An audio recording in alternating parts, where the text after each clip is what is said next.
Our method 1, which is the traditional way of subtracting fractions.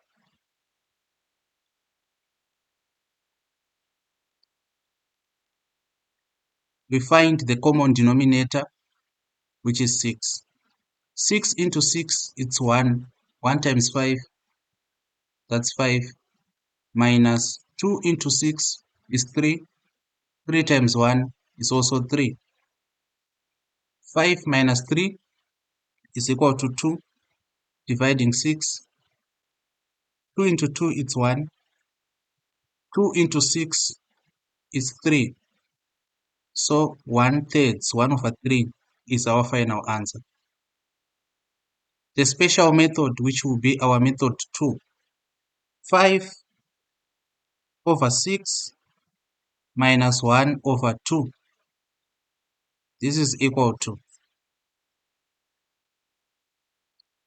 we say 2 times 5 is 10 minus 6 times 1, 6 over 6 times 2, 12. What did we do?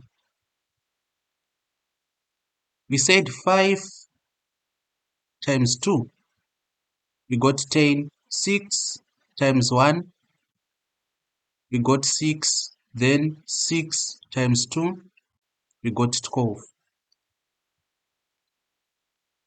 10 minus 6, it's 4 over 12. And 4 into 4, it's 1. 4 into 3, 4 into 12, it's 3. Again, our answer, it's 1 over 3. This is also going to work with addition. 5 over 6 plus 1 over 2. Our common denominator, 6. 6 into 6, it's 1. 1 times 5, it's 5. Plus 2 into 6, 3. 3 times 1, it's also 3. This is equal to 5 plus 3, it's 8 over 6. Then a common factor which gets into both 6 and 8, we have 2.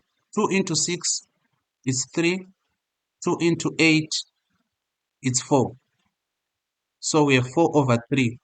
But 4 over 3 is an improper fraction, so we have to make it a mixed number. 3 into 4, it's 1. Remainder 1 over 3.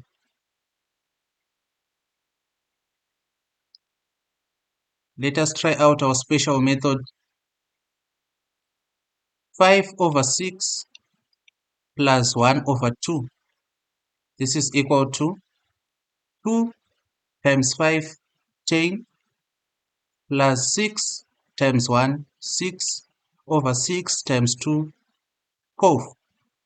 This is equal to 16, 10 plus 6 over 12. A common factor into both 12 and 16, that's 4. 4 into 12, 3. 4 into 16, it's 4. So we have 4 over 3, and into a mixed number, it's 1 over 3. It's 1 and 1 over 3.